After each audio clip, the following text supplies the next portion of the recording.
Welcome student. आज जो topic हम डिस्कस करने वाले हैं वो है सेमी कंजर्वेटिव एप्लीकेशन का experimental proof. Okay, previous lecture में हमने जो डिस्कस किया था वो था सेमी कंजर्वेटिव एप्लीकेशन। इसका मतलब मैंने डिटेल में आपको बताया है कि what is mean by semi conservative application. जैसे हमने कल देखा था कि रेप्लिकेशन के लिए एक नॉर्मल डीएनए प्रेजेंट रहता है। ओके, उस नॉर्मल डीएनए में आपको पता है कि डीएनए जो बनता है किससे बनता है, न्यूक्लियोटाइड बेस पेयर से बनता है, जिसे हमने adenine, guanine, cytosine and thymine, these are the nucleotide base pairs. इनसे बनता है डीएनए। ये हमने प्रीवियस लेक्चर में डिस्कस किया था, ये डीएनए का स्ट्रक्चर। अब इससे हमको बनाना है नेक्स्ट डीएनए, वो जो डुप्लीकेट होगा या फिर रेप्लिकेट होगा। तो रेप्लिकेशन के टाइम पे क्या होगा कि इस नॉर्मल डीएनए से उसका एक नया डीएनए फॉर्म होगा जिसे हम replication of DNA. Okay, DNA molecule can produce it's exact copy, उसे हम रेप्लिकेशन बोलेंगे, जिसमें 50% ये जो डीएनए बना है, ये जो डीएनए बना है यहाँ पे 50% पैरेंट का है और 50% न्यू डीएनए। ओके, 50% पैरेंट का है जो ब्लू से मैंने डिनोट किया है, और ग्रीन जो दिखा है आपको वो 50% न्यू स्ट्रैंड, क्योंकि यहाँ पे कॉम्प्लीमेंट है। ये कैसे बना है ये हमने ऑलरेडी डिस्कस किया है। ओके, तो आपको सिर्फ इतना ध्यान में रखना है कि हमको इस एक्सपेरिमेंट में क्या प्रूव करना है।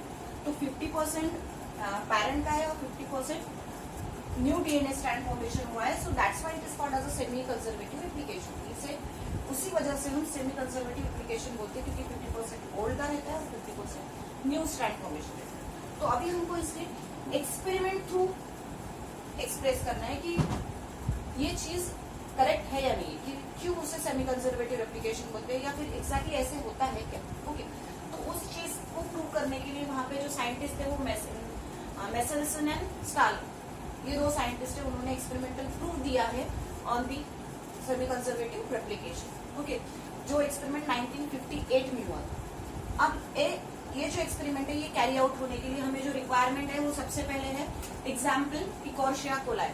आपको पता है कि मोस्ट ऑफ द टाइम हम इकोर्शिया कोलाई बैक्टीरिया लेते हैं फॉर द एक्सपेरिमेंट। इनका जो जनरेशन टाइम रहता है, एक जनरेशन फॉर्मेशन का जो टाइम रहता है 20 मिनट्स का रहता है, मतलब 20 मिनट में उनकी एक जनरेशन फॉर्मेशन हो जाती है। Okay, so it is more convenient for the experiment. Then second जो मटेरियल हमें रिक्वायर्ड एक्सपेरिमेंट के लिए वो है 6 molar calcium chloride, 6 molar calcium chloride for the experiment. Centrifugation की मेथड हमको यहाँ पे करना है, उस मेथड के लिए हमें जो मटेरियल चाहिए वो है 6 मोलर कैल्शियम क्लोराइड।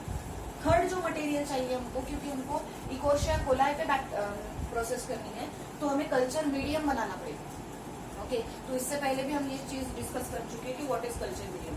तो उस कल्चर मीडियम के लिए हमें दो रिक्वायरमेंट है, एक है 14 ammonium chloride, 14 ammonium chloride. 14 ammonium chloride मतलब ये नॉर्मल नाइट्रोजन इसमें प्रेजेंट है, नॉर्मल नाइट्रोजन प्रेजेंट रहेगा। 14N मतलब नॉर्मल नाइट्रोजन, और 15 अमोनियम क्लोराइड। ओके, इसका नाम ध्यान रखना, अमोनियम क्लोराइड, ये 15 है। ओके, 15 जो है इसे हेवी आइसोटोप बोलते हैं, हेवी आइसोटोप, ये रेडियो एक्टिव नहीं है, ये हेवी आइसोटोप, ध्यान में रखना। 14N जहाँ पे नॉर्मल नाइट्रोजन प्रेजेंट रहेगा, और 15N जहाँ पे हेवी आइसोटोप प्रेजेंट। ओके, ये सब चीजें हमको रिक्वायर्ड है फॉर द एक्सपेरिमेंट। अब एक्सपेरिमेंट में हमको करना क्या है कि आपको पता है कि अगर डीएनए बनना है, डीएनए को अगर न्यू कॉपी बनानी है, क्योंकि आपने कल ही प्रीवियस लेक्चर में डिस्कस किया था कि एक डीएनए से 2 कॉपीज बनती है, आइडेंटिकल कॉपीज बनती है। तो उन आइडेंटिकल कॉपीज बनाने के लिए जो रिक्वायरमेंट है वो न्यूक्लियोटाइड पेयर है, जो कहाँ प्रेजेंट रहते हैं, न्यूक्लियोप्लाज्म में प्रेजेंट है, और ये सबके सब नाइट्रोजिनस बेसिस है, एडेनाइन, गुआनाइन, साइटोसाइन और थायमाइन। इसे हम क्या बोलते हैं, nitrogenous basis, is called nitrogenous basis. ये जो नाइट्रोजिनस बेसिस है बनाने के लिए रिक्वायर्ड क्या है, नाइट्रोजन चाहिए, नॉर्मल नाइट्रोजन चाहिए, जो यहाँ इनको इकोर्शिया कोलाई कहाँ से लेगा, नॉर्मल अमोनियम क्लोराइड से लेगा। ओके, तो ये चीज ध्यान में रखना। अब हम एक्सपेरिमेंट स्टार्ट करते थे, एक्चुअली करना क्या है इस एक्सपेरिमेंट की, देन अब एक्सपेरिमेंट में हमको करना क्या है कि इकोर्शिया कोलाई को ग्रो करना है, इकोर्शिया कोलाई को ग्रो करना है। ओके, सो फर्स्टली हम एक फ्लास्क लेंगे, उस फ्लास्क में इकोर्शिया कोलाई को कल्चर मीडियम पे ग्रो करेंगे। ओके, ये जो कल्चर मीडियम हम यूज करेंगे इसमें लेंगे 14N। क्या लेंगे? 14N। ध्यान में रखना, हम इकोर्शिया कोलाई को, इकोर्शिया कोलाई इज द बैक्टीरिया जिसे हम कल्चर मीडियम पे ग्रो कर रहे हैं, और उस इकोर्शिया कोलाई को अगर मल्टीप्लाई करना है या फिर नेक्स्ट जनरेशन फॉर्मेशन करनी है तो वहां पे न्यूक्लियोटाइड, डीएनए बनाने के लिए न्यूक्लियोटाइड की रिक्वायरमेंट है, और जो नाइट्रोजन आएगा न्यूक्लियोटाइड बनाने के लिए वो आएगा नॉर्मल 14H से। इससे पहले मैंने बोला कि जहाँ 14 नंबर आया, 14N आया तो वो नॉर्मल हुआ, और 15N आया तो वो हेवी आइसोटोप। ओके, तो पहले इसमें हम क्या करेंगे, कल्चर मीडियम में एक क्लास में इकोर्शिया कोलाई ग्रो करेंगे जहाँ पे 14N डीएनए यूज करेंगे। ओके, सेकेंड इसमें हम क्या करेंगे कि इसको मेनी जनरेशन के लिए यूज करेंगे। ओके, ग्रोन इसमें ऐड करेंगे, इस मीडियम में grown for many generation, many generation के लिए, एक जनरेशन के लिए नहीं, मेनी जनरेशन के लिए, उसमें हम ऐड करेंगे 15N। ओके, अब ध्यान में रखना 15NHCl, ये भी वही है, ये आइसोटोप, ये हेवी आइसोटोप है और ये नॉर्मल। ओके, तो 15NH4Cl that is 15 ammonium chloride इसमें ऐड किया। इकोर्शिया कोलाई जिसमें 14N डीएनए प्रेजेंट है उसमें हमने ऐड किया है 15N जो कोई भी आइसोटोप। ओके, अब ये चीज हमने मेनी जनरेशन के लिए की। मेनी जनरेशन के लिए मतलब क्या कि एक सेल ग्रो हुआ इकोर्शिया कोलाई का, उसकी नेक्स्ट जनरेशन में 2 हो गए, नेक्स्ट में मे बी 4 हो गए, 5 हो गए, नेक्स्ट में मे बी मल्टीपल हो गए। ओके, जनरेशन टू जनरेशन इनका नंबर क्या होगा, बढ़ता जाएगा। तो हमने क्या बोला है यहाँ पे कि पहले इसमें 14 और 15 दोनों का मिक्सचर डीएनए लेके यहाँ पे उनको इकोर्शिया कोलाई को मेनी जनरेशन के लिए ग्रो किया है। अब मेनी जनरेशन के लिए ग्रो करने के बाद में ये जो 14 जो नॉर्मल था इसका जो कन्वर्शन है ये हो गया है, यहाँ भी इकोर्शिया कोलाई अंदर ग्रो हो चुकी है, बैक्टीरिया की कॉलोनी अंदर ग्रो हो चुकी है। ओके, लेकिन इसका जो कन्वर्शन है वो किसमें होगा, 15NH4Cl, ये हेवी आइसोटोप में हो गया, मतलब नॉर्मल का कन्वर्शन हेवी आइसोटोप में हुआ। क्यों? क्योंकि वहां पे हमने उस कल्चर मीडियम में क्या ऐड किया था, 15NH4, इसके साथ में 14 जिसका पहले ही नंबर प्रेजेंट है, ये नॉर्मल नाइट्रोजन जहाँ पे प्रेजेंट है। मेनी जनरेशन के वजह से ये जो नॉर्मल है ये हेवी आइसोटोप में कन्वर्ट हो गया, जो नॉर्मल है वो हेवी आइसोटोप में कन्वर्ट हो गया। ओके, जिसे हम G0 कन्वर्ट कंसिडर करते। ओके, अब नेक्स्ट मेथड में हमें क्या करना है कि इसको फिर से इकोर्शिया कोलाई को ग्रो करना है, इकोर्शिया कोलाई को ग्रो करना है for 1 generation, for 1 generation only. Okay, अब इकोर्शिया कोलाई यहाँ पे ग्रो हो चुका फॉर 1 जनरेशन। ओके, यहाँ पे कल्चर मीडियम में हम क्या यूज करेंगे फिर से, क्योंकि इसको न्यूक्लियोटाइड बनना है, मल्टीप्लाई होना है एक जनरेशन के लिए, तो फिर से हम यहाँ पे यूज करेंगे 14NHCl। क्या यूज करेंगे, 14NH4Cl, मतलब नॉर्मल नाइट्रोजन उस कल्चर मीडियम में प्रेजेंट होगा जहाँ पे इकोलाई की बैक्टीरिया की कॉलोनी अंदर ग्रो हो रही है, और उसमें उस कल्चर मीडियम में नॉर्मल नाइट्रोजन क्लोराइड प्रेजेंट होगा, अमोनियम क्लोराइड प्रेजेंट होगा। ओके, अब ये G1 हो गए। अब इसी चीज को हमको सेकेंड जनरेशन फॉर्मेशन करनी है, इसे हम G2 बोलेंगे। ओके, यहाँ पे मेनी जनरेशन है। ओके, यहाँ पे इसका कन्वर्शन इसमें होने के लिए एक ही जनरेशन कैरी आउट की है, और एक जनरेशन का G0 का कन्वर्शन G1। ओके, तो इस चीज को फॉर्मेशन करने के लिए यहाँ पे जो फॉर्मेशन होगा वो क्या होगा, यहाँ पे जो बैंड फॉर्मेशन हो रहा है वो है 15N। ओके, 4 जनरेशन के लिए जो बैंड फॉर्मेशन हो 15N और 14N, ऐसा बैंड फॉर्मेशन हो। ये क्यों हुआ ये भी मैं बताऊंगी, पहले ध्यान में रखना। एक जनरेशन हो गई, उसके बाद में फिर से इसको ग्रो किया है, फिर से इसको ग्रो किया है। ग्रो करने के लिए एक ही जनरेशन है, तो फिर से वही मीडियम, वही इकोर्शिया कोलाई अंदर प्रेजेंट है, इकोर्शिया कोलाई अंदर प्रेजेंट है, फिर से नाइट्रोजन मीडियम यहाँ पे प्रेजेंट है, लेकिन यहाँ पे जो कॉलोनी फॉर्मेशन होगी वो कैसी होगी, वहां पे जो डायग्राम में दिखिए वो है 14N 14N। ओके, उसके बाद में 14N एंड 15N, ऐसे यहाँ पे फॉर्मेशन। अब ये आया कैसे, ये यहाँ पे आया कैसे? ओके, तो पहले क्या किया हमने कि एक टेस्ट ट्यूब में 14N नॉर्मल नाइट्रोजन मीडियम डाला और उसमें इकोर्शिया कोलाई को ग्रो किया। इकोर्शिया कोलाई को ग्रो करने के बाद में मेनी जनरेशंस के लिए उसको छोड़ दिया, उसकी मल्टीपल जनरेशन फॉर्मेशन हुई और उसमें 15NH4Cl ऐड किया, हेवी आइसोटोप ऐड किया नाइट्रोजन। अब ये मेनी जनरेशन के लिए किया है तो इसका वजह से ये 14 का कन्वर्शन 15 में हो गया, 15 अमोनियम क्लोराइड, ये हेवी आइसोटोप बन गया। ओके, अब हेवी आइसोटोप बनने के बाद में इसको एक जनरेशन के लिए ट्रांसमिट किया। ध्यान में रखना, यहाँ पे जो हम मेथोडोलॉजी यूज कर रहे हैं वो है density gradient centrifugation method. Density gradient centrifugation method, इस मेथड में होता क्या है, देखो इस मेथड में उन्होंने किया क्या है कि एक टेस्ट ट्यूब की, उस टेस्ट ट्यूब में इकोर्शिया कोलाई का जो भी मटेरियल था उसको डाला, डालने के बाद में सेंट्रीफ्यूज मशीन में उसमें ऐड किया। सेंट्रीफ्यूज मशीन में ऐड करने के बाद में मैंने बोला था कि सेंट्रीफ्यूजन का मतलब क्या होता है कि इसमें फिर से CS जहाँ पे हमने यूज किया था calcium chloride. Okay, calcium chloride use किया था हमने फॉर द जनरेशन।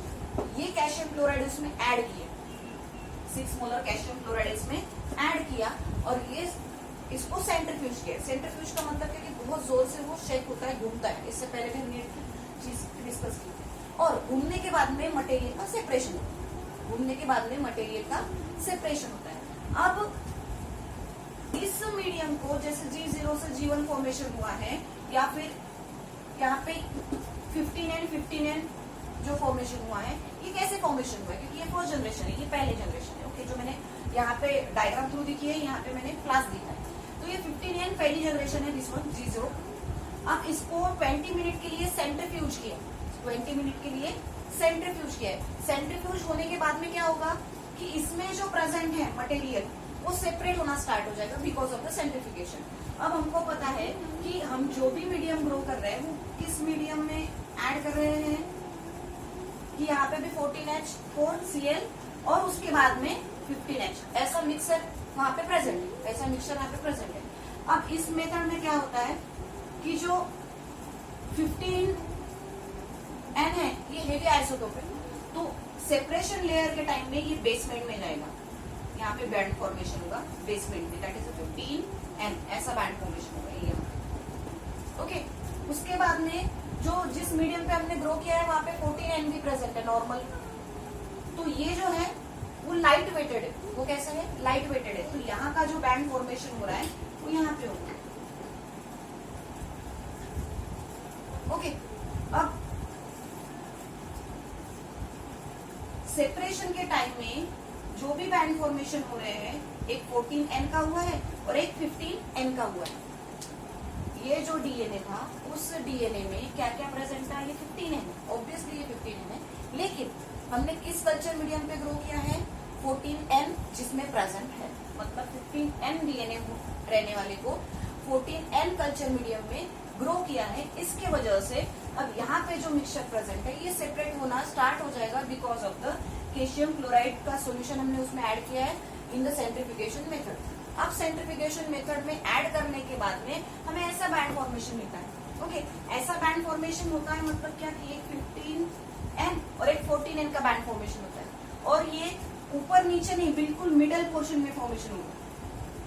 ये दोनों भी बैंड है, ये मिडल फॉर्मेशन इसमें फॉर्मेशन होगी। मिडल मतलब सेंटर पोजीशन में, ना ऊपर ना नीचे, इसे हम मिडल वन बोलते हैं, मिडल पोजीशन। ओके, जो हेवी रहेगा वो नीचे जाएगा, जो लाइटर रहेगा वो ऊपर जाएगा और जो मिक्सचर रहेगा, दोनों का जो मिक्सचर रहेगा वो बीच में रहेगा। तो इसमें जो था डीएनए में वो ऑब्वियसली वो मिक्सचर था, तो कैसा रहा, बीच में रहा। तो बैंड कैसे फॉर्मेशन हुआ, 14N एंड 15N।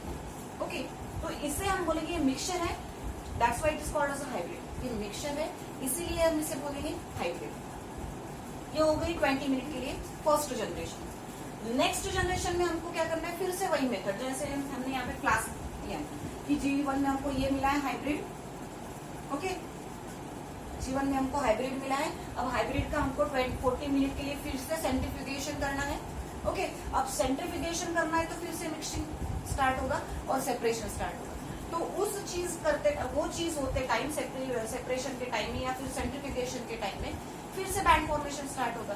तो यहाँ पे सेंट्रीफ्यूगेशन करने के बाद में बैंड कैसे फॉर्मेशन हुआ है कि यहाँ पे एक आपको 14N दिख रहा है, यहाँ पे भी नीचे भी प्योर 14N, और बीच में जो दिख रहा है आपको दो हाइब्रिड है, मतलब एक 14N और एक 14N and 15N, then again 14N and 15N। It is because of जैसे हमने सेपरेशन मेथड स्टडी की है, जैसे ये कैसे आया है ये डिस्कस किया है, उसी चीज को हमको फिर से एक बैंड थ्रू डिस्कस करेंगे, ओके। एक बैंड थ्रू डिस्कस करेंगे ये आए कैसे। जैसे हमने यहाँ पे डिस्कस कर लिया कि हम इसको कौन से मीडियम में यूज कर रहे हैं, यहाँ पे ऐड होगा 14N NaCl, ओके। तो ये मिक्सचर हो गया, राइट। अब ये 15N ये हेवी है। अब इसको सेंट्रीफ्यूज करने के बाद में यहाँ पे जो मिक्सचर था वो सेपरेट आउट हो गया, और सेपरेट आउट होने के वजह से जो बैंड फॉर्मेशन हुए उसमें 14 भी है और 15 भी है, क्योंकि हमने ये इस मीडियम में ग्रो किया था। इसमें डीएनए ये प्रेजेंट है, लेकिन जो नाइट्रोजन प्रेजेंट है वो मीडियम में, जिस मीडियम में हमने कोशिका कोलाई ग्रो किया है उसका ही ये डीएनए है ना, तो उस टाइम ये जो है उसका मिक्सचर का सेपरेशन हो गया। तो यहाँ पे मिडल सेंटर में बैंड फॉर्मेशन हुआ। अब फिर से जो हमको मिला है इसका हमको बैंड फॉर्मेशन करना है, ओके। इसको फिर से 40 मिनट के लिए सेंट्रीफ्यूज करना है। तो इसमें फॉर्मेशन कैसे होगा, देखो पहले एक नॉर्मल बैंड रहेगा, पैरेंटल बैंड, जिसे हम 15N से डिनोट करेंगे, 15N से डिनोट करेंगे। उसके बाद में रेप्लिकेशन हो रहा है। रेप्लिकेशन में आपको पता है कि इसका ये अलग हो जाएगा और ये अलग हो जाएगा, मतलब ये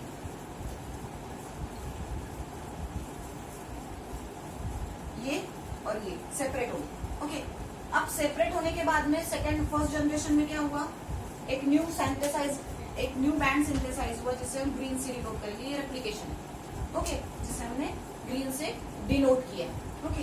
ये कैसे आया, इसमें एक 15N है और इसमें एक 14N है, क्योंकि हमने जो मीडियम पे ग्रो किया है वो मीडियम कौन सा है हमारा 14N का, ओके। तो ऐसा बैंड यहाँ पे फॉर्मेशन हो गया। ये ओल्ड वन है, ब्लू में दिख रहा है, और ये न्यू बैंड सिंथेसाइज हुआ, ओके। अब G2 जनरेशन में हमको क्या करना है, फिर से ये सेपरेट हो गया, फिर से क्या हो गया, ये सेपरेट हो गया। सेपरेट होना मतलब क्या, फिर से ये ब्लू वाला इधर आएगा और इधर का ब्लू वाला इधर आएगा, ओके। अब ये जो ग्रीन है यहाँ पे ग्रीन, ये सेपरेट हो गया, उधर इधर का ग्रीन ये सेपरेट हो गया, ओके। अब सेपरेशन होने के बाद में फिर से हम किस मीडियम पे ग्रो कर रहे हैं उसे, ये जो डिनोट किया जाएगा ब्लू को, ये तो 15N है, ओके। ये भी 15N है, ये जो 14 है ग्रीन वाला ये 14N है, ये भी 14N है, ओके। अब किस मीडियम पे ग्रो कर रहे हैं, फिर से 14N मीडियम पे ग्रो कर रहे हैं, 14N मीडियम पे हम इसको ग्रो कर रहे हैं, क्योंकि ये नॉर्मल नाइट्रोजन है, जहाँ से नॉर्मल अमोनियम क्लोराइड है, जहाँ से नाइट्रोजन लेता है और न्यूक्लियोटाइड बनाता है। तो फिर से ये हमने यहाँ पे लिख लिया, तो फिर से ये 14N यहाँ पे आ गया, क्योंकि हम यहाँ से यूज कर रहे हैं। कल्चर मीडियम कौन सा है हमारा 14N का, तो ये 14N, और यहाँ पे भी 14N, और यहाँ पे भी 14N, और यहाँ पे भी 14N, ओके। अब यहाँ पे जो बैंड बना है कैसे बना है, दिस इज वन हाइब्रिड, ये हुआ हाइब्रिड, ये हुआ प्योर, फिर से प्योर, और ये हुआ हाइब्रिड। ध्यान में आया आपके, देखो यहाँ पे जैसे 14N और दोनों हाइब्रिड 14 और 15, ओके। तो यहाँ पे क्या हुआ कि फिर से यही सिचुएशन यहाँ पे आई है कि जो भी रेप्लिकेशन होता है, रेप्लिकेशन में हाफ पोर्शन ओरिजिनल पैरेंट का रहता है और हाफ पोर्शन न्यू स्ट्रैंड का फॉर्मेशन होता है। न्यू स्ट्रैंड का होता है मतलब 50% पैरेंट और 50% यंग, और 50% न्यू एंड 50% ओल्ड। ऐसे यहाँ पे इस एक्सपेरिमेंट को प्रूव प्रूव किया जाता है कि सेमी कंजर्वेटिव रेप्लिकेशन डीएनए में होता है। फिर से आप देखो कि हमने क्या किया है। एक तो ये डायग्राम आपकी बुक में दी है, ओके, वो तो डायग्राम मैंने क्लास वगैरह आपको समझाने के लिए, ये भी डायग्राम आपकी बुक में नहीं है, लेकिन इससे आपको इजीली समझ में आ जाएगा। क्या किया है सबसे पहले कि एक कल्चर मीडियम में, वो छोड़ दो अब जो भी हुआ, अब आपके डायग्राम हो जाते हैं जो आपके डायग्राम में ये 14N डीएनए है, जो 15N डीएनए है, जो हेवी आइसोटोप है, ओके, हेवी आइसोटोप है। कौन से कल्चर मीडियम, ये डीएनए मतलब क्या, ये इकोर्शिया कोलाई का डीएनए, ओके, इकोर्शिया कोलाई का डीएनए है ये 15N वाला। इसमें कौन से कल्चर मीडियम, इस कल्चर मीडियम में क्या प्रेजेंट है, फिर से 15N प्रेजेंट है। 14N कल्चर मीडियम में 15N वाला डीएनए इकोर्शिया कोलाई का प्रेजेंट है, इकोर्शिया कोलाई का, ओके। अब 15 और 14 ऐसे मिक्सचर यहाँ पे प्रेजेंट, लेकिन इसको डिनोट किया जाता है 15N से, ओके, कि कल्चर मीडियम जो हेवी है वो 15N, ओके। देन इसको हम सेंट्रीफ्यूज करेंगे। सेंट्रीफ्यूज करने के लिए हमने कैल्शियम क्लोराइड का यूज किया है इन अ टेस्ट ट्यूब, और उस टेस्ट ट्यूब में क्या होता है, कैल्शियम क्लोराइड का सोल्यूशन होता है, और यहाँ से डीएनए एक्सट्रैक्ट किया जाता है और उसमें निकाला जाता है डीएनए, सेल से इकोर्शिया कोलाई से डीएनए निकाला जाएगा और उस टेस्ट ट्यूब में डाला जाएगा, और सेंट्रीफ्यूज मशीन में वो सेपरेट आउट होगा। 20 मिनट के लिए प्रोसेस की जाती है, और सेपरेट आउट होने के बाद में, जैसे मैंने बोला है कि उस मेथड में क्या होगा कि बैंड सेपरेशन होगी, दो मटेरियल अगर प्रेजेंट है वहां पे तो दो मटेरियल की अलग लेयर फॉर्मेशन वहां पे होगी। तो ये यहाँ पे दिख रही है आपको, यहाँ पे बैंड फॉर्मेशन होगा, उसमें से एक 14 है और दूसरा उसमें का जो बैंड है बिल्कुल क्लोजर फॉर्मेशन होता है, लाइट बैंडेड, लाइट भी नहीं बोल सकते और ये भी नहीं बोल सकते, ओके। ऐसा बैंड यहाँ पे बीच में फॉर्मेशन हुआ है, ओके, क्यों, बिकॉज ऑफ द सेंट्रीफ्यूगेशन। और यहाँ पे जो भी मटेरियल था वो सेपरेट आउट हो गया, मतलब 14 सेपरेट आउट हो गया और 15 सेपरेट आउट हो गया, ओके। लेकिन वो क्लियरली हम उसको 14 भी नहीं बोल पा रहे और क्लियरली उसको 15 भी नहीं बोल पा रहे, ओके। देन उसको हम मिडल में वो फॉर्मेशन होता है, ना हेवी है ना लाइट है, वो मिडल में फॉर्मेशन होता है। नेक्स्ट जनरेशन में 40 मिनट के लिए उसको फिर से सेंट्रीफ्यूज किया जाता है। फिर से सेंट्रीफ्यूज करने के बाद में वहां पे कौन सी मीडियम यूज की जाएंगी, 14N मीडियम में, मतलब यहाँ पे जो मीडियम है 14N है, इकोर्शिया कोलाई जहाँ पे ग्रो किया जाएगा, और ये जो हमारा हाइब्रिड है, ओके, ऐसे हाइब्रिड। अब इसको सेंट्रीफ्यूज करने के बाद में, मिक्स करने के बाद में हमको ऐसे बैंड फॉर्मेशन होगी। जैसे हमने देखा है कि ये सेपरेट हुआ है, ये सेपरेट हुआ है, ये सेपरेट हुआ है, मतलब ये दो पैरेंटल बैंड सेपरेट हुए हैं, और ये भी दोनों बैंड सेपरेट हुए। सेपरेट होने के बाद में सिंथेसाइज करने के लिए हम जो मीडियम यूज करते हैं वो कौन सा है, 14N का। तो यहाँ पे इसके साथ में फिर से 14N कनेक्ट हुआ, यहाँ पे भी ग्रीन है, पहले ही 14N है और फिर से मीडियम में का 14N कनेक्ट हुआ। यहाँ पे भी हमने ग्रीन सेपरेट किया है, लेकिन मीडियम में का फिर से 14N कनेक्ट हुआ, और यहाँ पे जो 15N है फिर से मीडियम में का 14N कनेक्ट हुआ। तो ऐसे बैंड यहाँ पे फॉर्मेशन हुआ, 14N एंड हाइब्रिड, ओके, मतलब 50% parent and 50% new DNA strand. और इस एक्सपेरिमेंट थ्रू यहाँ पे प्रूव होता है कि रेप्लिकेशन ऑफ डीएनए एक ऐसे टाइप का है, semi conservative type of replication of DNA which is occur inside the eukaryotic organism. Thank you.